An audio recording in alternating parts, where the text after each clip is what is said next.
हमने खुश रहने की तरफ अपने 2 पड़ावों को पार कर लिया है, जहां हमने जाना कि खुशी सबसे ज्यादा जरूरी है और खुशी की वजह बहुत सिंपल और लिमिटेड भी हो सकती है। आइए अब हम आगे बढ़ते हैं हमारे तीसरे पड़ाव की तरफ, जो है तुलना का खेल।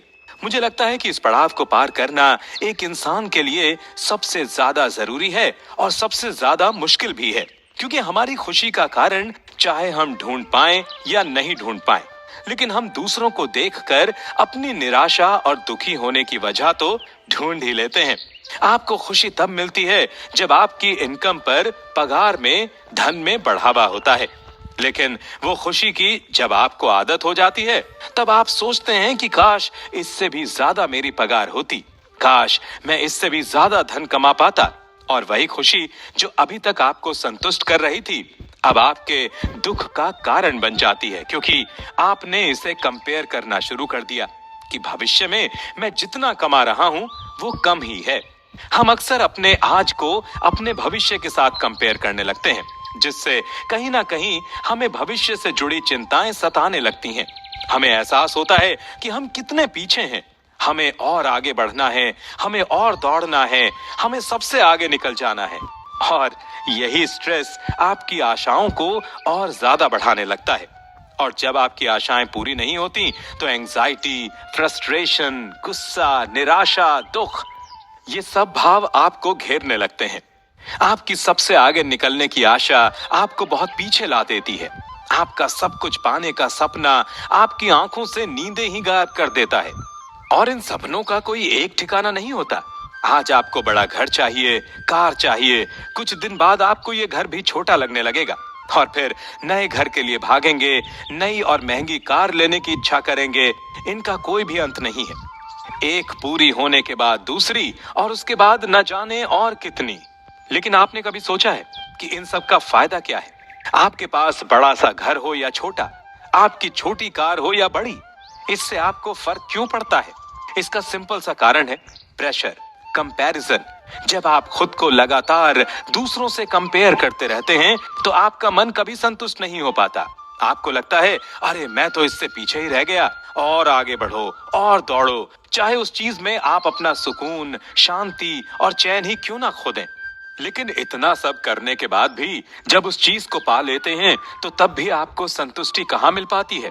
फिर आपको और कोई आपसे ऊपर दिख जाता है, जिनसे आप आगे निकलना चाहते हैं, और आप उनके साथ रेस में लग जाते हैं, जबकि आपकी जिंदगी खत्म हो जाती है। लेकिन आपकी ये रेस कभी खत्म नहीं होती, क्योंकि आप हमेशा ही खुद से ऊपर वालों को देख रहे हैं।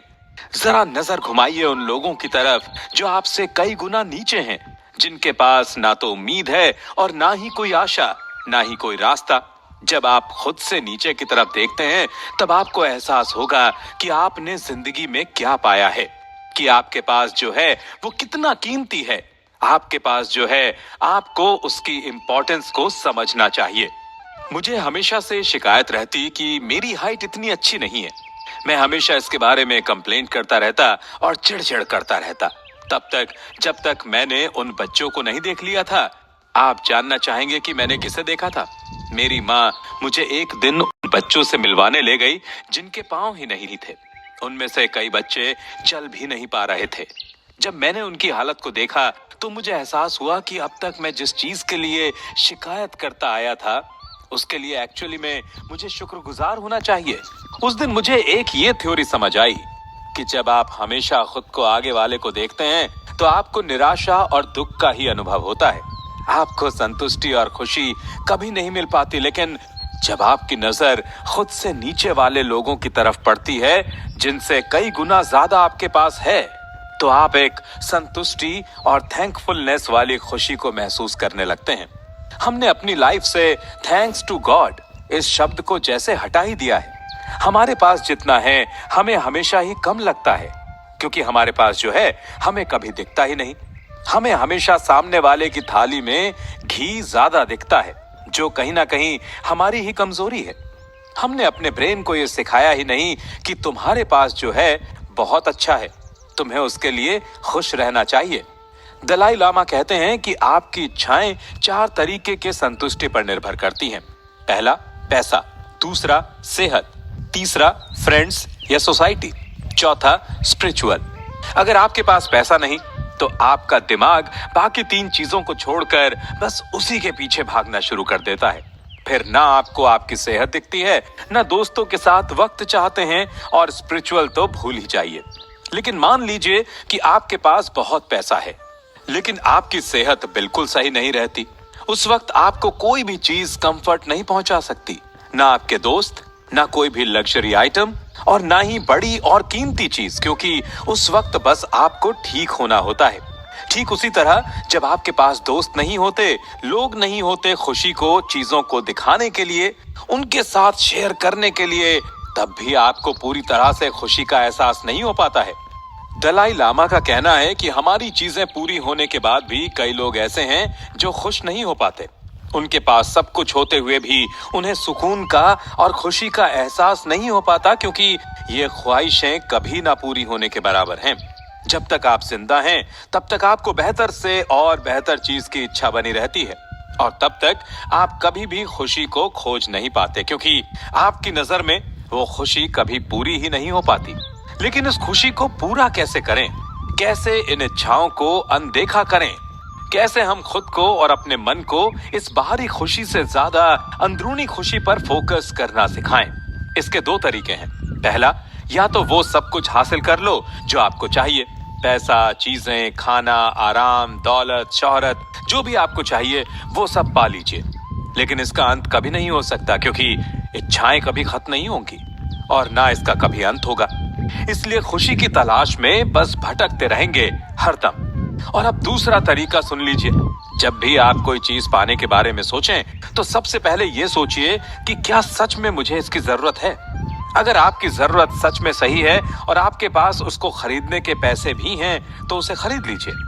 लेकिन अगर आपको उसकी जरूरत नहीं, बस आप उसे इसलिए पाना चाहते हैं कि आपके पड़ोसी ने या दोस्त ने भी इस चीज को खरीदा है, तो और आपके पास पैसे भी नहीं इसे खरीदने के, तो उस चीज को बिल्कुल भी पाने की इच्छा ना रखें, क्योंकि बिना जरूरत के चीजें खरीदने से आप बस कुछ पल की खुशी को पा सकते हैं, लेकिन उसके बाद आपको दूसरी किसी चीज की इच्छा होने लगेगी।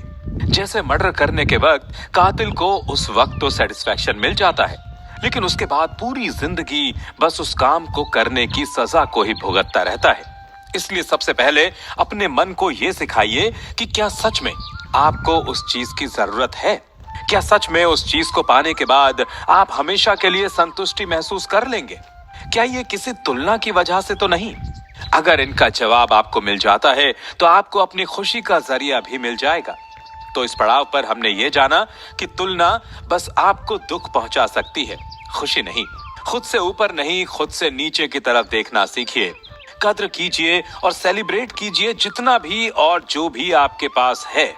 जरूरत को प्रायोरिटी दीजिए, ना कि देखा देखी को।